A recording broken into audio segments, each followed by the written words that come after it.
दोस्तों, क्या आप भी भगवान के चमत्कार पर विश्वास करते हैं? चलिए जानते हैं आज की इस छोटी सी कहानी से। रात के 3 बजे थे। मंदिर की घंटियों की हल्की आवाज़ हवा में गूंज रही थी और उसी समय एक छोटी लड़की अनाया मंदिर के बाहर खड़ी थी, ठंडी हवा में कांपती हुई। उसकी आंखों में आंसू थे, लेकिन उसके दिल में एक अटूट विश्वास। वह फुसफुसाई, भगवान, इस बार मेरी मम्मी को बचा लो। मैं हर रोज पूजा करूंगी। बस एक बार मेरी बात सुन लो। लेकिन उस रात मंदिर का दरवाजा अपने आप खुल गया और फिर किसी की आवाज ने उसे अंदर बुलाया। यही है इस कहानी की शुरुआत। चलिए कहानी को शुरू करते हैं। अनाया की दुनिया। अनाया 12 साल की थी। उसके पिता गुजर चुके थे और उसकी माँ एक गंभीर बीमारी से लड़ रही थी। घर में पैसे नहीं थे, रिश्तेदारों का सहारा नहीं था, बस एक छोटी सी उम्मीद, भगवान पर भरोसा। गांव में सब कहते थे, मन से की गई प्रार्थना कभी बेकार नहीं जाती। लेकिन अनाया अब थक चुकी थी। डॉक्टरों ने उम्मीद छोड़ दी थी। मंदिर में रहस्यमयी घटना। उस रात अनाया रोते रोते मंदिर पहुंची। वहां घंटों देवता की मूर्ति के सामने बैठी रही। अचानक मंदिर में तेज रोशनी फैली, जैसे कोई दिव्य शक्ति उसके सामने आकर खड़ी हो गई हो। कोई दिखाई नहीं दे रहा था, पर एक आवाज थी, अनाया, सच्ची श्रद्धा का फल हमेशा मिलता है। अपनी पूजा जारी रखो, समय बदलेगा।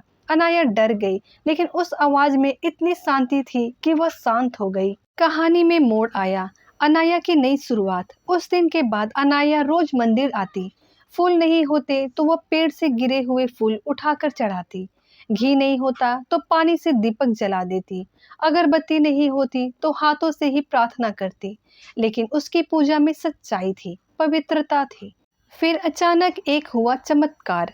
एक दिन गांव में शहर के बड़े डॉक्टर का स्वास्थ्य शिविर लगा। डॉक्टर ने अनाया की मां की जांच की और बोला, इनका इलाज हो सकता है, बस टाइम पर अस्पताल लाना होगा। अनाया ने डॉक्टर की बातें ध्यान से सुनी और लोगों ने भी अनाया की मदद की। गांव के पंडित जी ने पैसे जुटाए, इलाज शुरू हुआ। धीरे धीरे उसकी मां की तबीयत सुधरने लगी। लेकिन असली चमत्कार तब हुआ जब डॉक्टर ने कहा, हमने इनके अंदर जो दवाओं के लिए रिस्पॉन्स देखा है, यह बहुत ही दुर्लभ है, जैसे किसी अदृश्य शक्ति ने इन पर कृपा की हो। अनाया सब समझ गई। वह रोज मंदिर जाकर वही आवाज धन्यवाद करती जिसने पहली रात उसे बुलाया था। अतः भावुक और प्रेरक 2 महीने बाद उसकी माँ पूरी तरह ठीक हो गई। गांव वालों ने कहा, अनाया, तुम्हारी श्रद्धा ने चमत्कार किया है। अनाया मुस्कुराकर बोली, भगवान फूल, दीपक, प्रसाद नहीं देखते हैं, वो सिर्फ दिल देखते हैं। पूजा दिल से करो, मन्नत हमेशा पूरी होती है। और तभी मंदिर में वही हल्की दिव्य रोशनी फिर चमकी, जैसे भगवान खुद कह रहे हो, सच्चे मन की पुकार कभी अनसुनी नहीं जाती। तो दोस्तों, कैसी लगी आपको आज की कहानी? कमेंट में ज़रूर बताएं।